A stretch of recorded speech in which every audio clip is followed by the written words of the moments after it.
Plus এই দেখো leg piece, chicken leg piece. বাচ্চার বিরিয়ানি তো হাবড়ার মধ্যে বেশি ফেমাস নাকি?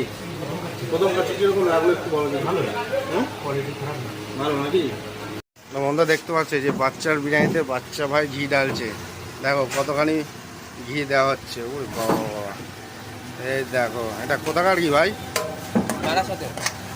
বারাসাতে। কোন হরিঘোষ?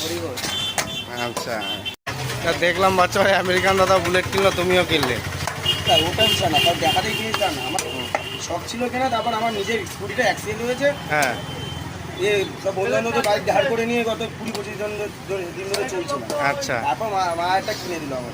আচ্ছা, মাই কিনে দিল নাকি? হ্যাঁ, এই যে আমাদের বিরিয়ানি দেখতে পাচ্ছ রেডি। দেখতে পাচ্ছ বাচ্চা ভাইয়ের দোকানে বসে বাচ্চা ভাইয়ের বিরিয়ানি খাচ্ছে। আমরা কিন্তু এখনো পর্যন্ত বাচ্চা ভাইয়ের কাছে এসে ভিডিও করেছি, এত ভিড় থাকে যার জন্য বাড়িতে নিয়ে চলে গেছি পার্সেল, বাড়িতে বসে খেয়েছি। আজকে ক্রাউডটা একটু কম দেখছি, ওই জন্য নিলাম, নিয়ে একবার বাচ্চা ভাইয়ের রেস্টুরেন্টে বসেই খাওয়া দাওয়াটা করবো। দেখো একদম গরম গরম বিরিয়ানিটা আসলে তো তোমরা দেখতেই পেলে। কত বড় গাম্বো সাইজের আলু, প্লাস এই দেখো leg piece, chicken leg piece, একদম লেগ পিস দিয়ে বিরিয়ানির কোয়ান্টিটিটা দেখো। রাইসটা ঘি কতখানি ঢাললো তোমরা দেখতেই পেয়েছো, একদম যে ড্রাই তা না, ঠিক আছে? দেখো গরম গরম, সাথে দিয়ে দিয়েছে স্যালাড। এই যে স্যালাড দিয়ে দিয়েছে, জাস্ট একটা বাইট নিয়ে।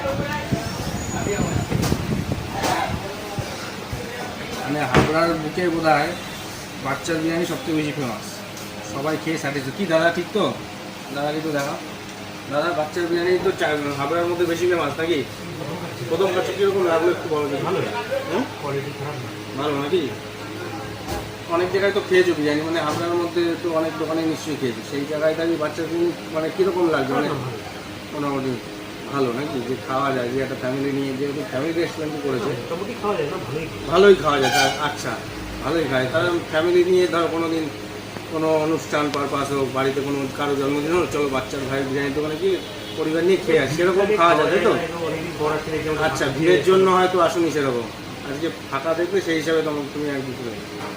আচ্ছা, তা দেখতে পাচ্ছ দাদাভাই খেলো, দাদাভাই তো প্রথম খেলো, আমরা তো আগেও খেয়েছি, তাই দাদাভাইয়ের কাছে শুনে নিলাম। কারণ আমরা তো রিভিউ দিলাম, তোমরা হয়তো ভাবো যে বাড়ি বাড়ি বলি, যে দাদা কিন্তু নিজে খেয়ে রিভিউটা দিল, ঠিক আছে? তোমরা কিন্তু কিছু শিখিয়েও দিই। দেখো বিরিয়ানিটা একটু টেস্ট করি। ও দেখো রাইসটা দেখো, সত্যি ফিলিংই আলাদা। ঘিয়ের একটা সুন্দর স্মেল আসছে, মুখে দেওয়ার সাথে সাথে চলে যাচ্ছে। অসাধারণ বন্ধুরা, এত জায়গায় এত বিরিয়ানি খেয়েছি, কিন্তু হাবড়ার বুকে বাচ্চার বিরিয়ানি ছাড়া কথা হবে না। এতখানি পরিমাণ কোয়ান্টিটি একজনের জন্য সাফিসিয়েন্ট।